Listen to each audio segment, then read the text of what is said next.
اور وہ قبیلہ بنو ربیعہ اور قبیلہ بنو مضر کے لوگوں جتنے ان میں تھے نا، ان سے زیادہ لوگوں کی وہ صورت سفارش کرے گی۔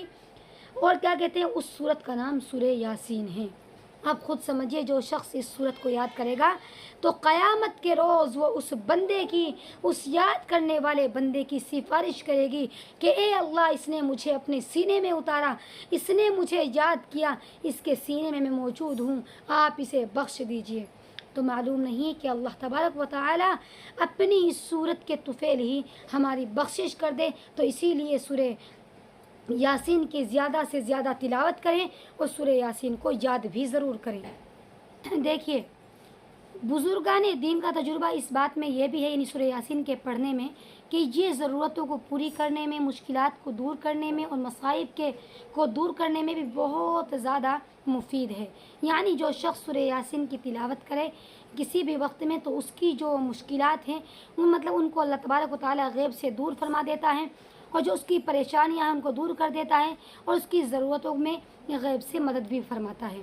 اس کے علاوہ سورہ یاسین کے بارے میں آتا ہے کہ نزاع کے وقت، یعنی جس وقت انسان کا انتقال ہونے والا ہو، اگر کوئی شخص اس وقت سورہ یاسین کی اس کے سامنے تلاوت کرے تو اس کی جان نکلنے میں بھی آسانی پیدا ہوتی ہے اور روح کو اس کی سکون بھی ملتا ہے۔ ٹھیک ہے، اس کے علاوہ ایک وظیفہ بتلایا جاتا ہے سورہ یاسین کے بارے میں کہ اگر کسی انسان کے اوپر بہت بڑی کوئی پریشانی ہے، مثلا کسی لڑکی وغیرہ کا رشتہ نہیں مل رہا ہے، یا اور کوئی مصائب، کوئی پریشانی، قرض وغیرہ آ کر کے اتنا زیادہ انسان کے اوپر مطلب قرض ہے، یا اور کوئی پریشانی ہے، بیمار ہے، پریشان ہے کسی بھی طرح سے، کوئی مطلب کتنی بھی بڑی پریشانی ہو، اور کوئی شخص اس طرح سے سورہ یاسین کو تلاوت کرے، یعنی سورہ یاسین کو پہلے پڑھیں، اور پھر جو پہلا مبین آتا ہے نا، مبین پر جب ہم آتے ہیں تو اس مبین پر ٹھہر جائیے، پھر شروع سے پڑھیے،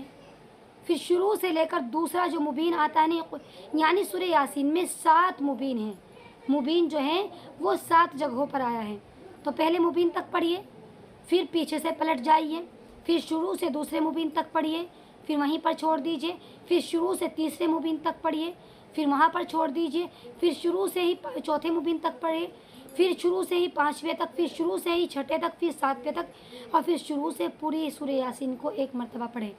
یہ اتنا بڑا عمل نہیں ہے، صرف ایسا ہے 20 سے 25 منٹ کا، مطلب میرا خود کا کیا ہوا عمل ہے، جس کو میں اکثر و بیشتر ہر پریشانی میں اسی عمل کو کرتی ہوں۔ اگر ہم اس عمل کو کریں تو کسی بھی طریقے کی کتنی بھی بڑی پریشانی ہو، کتنی بھی بڑی مصیبت ہو، انشاءاللہ وہ بالکل چٹکیوں میں دور ہو جائے گی۔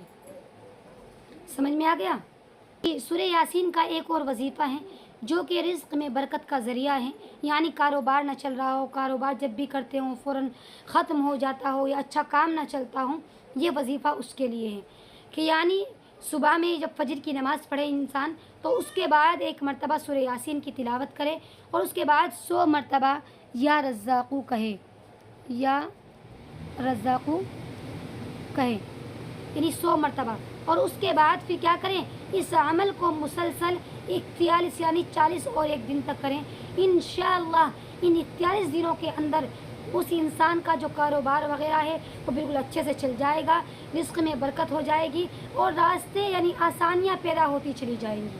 سورہ یاسین کا ایک اور وظیفہ ہے جو کہ بیماری سے شفا کا ذریعہ ہے، یعنی کوئی انسان کتنا بھی بیمار ہو، ڈاکٹروں نے اسے لا علاج کر دیا ہو، ڈاکٹروں نے اسے ہر طریقے سے جواب دے دیا ہو، اور اس کو خود کو ایسی بیماری ہے جو بالکل ٹھیک نہیں ہو رہی ہے، تو آپ اس عمل کو کر کے دیکھیں سورہ یاسین کے، انشاءاللہ بہت جلدی شفا یابی حاصل ہوگی۔ پہلے تو مریض کے پاس بیٹھے باوضو ہو کر، یعنی وضو کر کر کے، اور 3 بار شروع میں بھی اور آخر میں بھی درود شریف پڑھیں، اور پھر بیچ میں 1 مرتبہ سورہ یاسین کی تلاوت کریں، اور جب اس پر آئیں سلام قولا من رب الرحیم، سلام قولا من رب الرحیم، سلام قولا من رب الرحیم، تو اس والی آیت کو 11 مرتبہ کہیں، ٹھیک ہے، یعنی اس والی کو 11 مرتبہ کہنا ہے، اور باقی پوری سورہ یاسین کو 1 مرتبہ پڑھنا ہے، شروع میں درود شریف 3 بار اور آخر میں 3 بار، اور اس کے بعد پھر پانی وغیرہ پر دم کریں، مریض کو پلائیں اور اس کے اوپر پھونک ماریں۔ اس عمل کو کر کے دیکھیے، انشاءاللہ بیمار کو ہر طریقے سے شفا یابی حاصل ہوگی۔ یہ میں نے آپ کے سامنے سورہ یاسین کے جتنے بھی مطلب وظیفے ہیں یا سورہ یاسین کی جتنی بھی فضیلتیں ہیں وہ بیان کر دی ہیں۔ اس کے علاوہ میں آپ کو بتلاؤں کہ سورہ مطلب کوئی بھی وظیفہ کریں اگر ہم، مطلب یہ ہے کہ پابندی سے نماز بھی پڑھیں اور اپنے سنتوں کا اہتمام بھی کریں، باوضو ہو کر بیٹھیں۔ ان چیزیں نہیں کہ بھائی نماز تو ایک وقت کے لیے پڑھ رہے، وظیفوں پہ لگے پڑے جی، اس سے کوئی فائدہ نہیں ہوگا، بلکہ آپ نماز بھی پڑھیے اور ساتھ میں باوضو بھی رہیے اور بھی دعائیں وغیرہ کا اہتمام کیجیے، سنتوں کا اہتمام کیجیے اور وظیفے بھی کیجیے، انشاءاللہ فائدہ ضرور حاصل ہوگا۔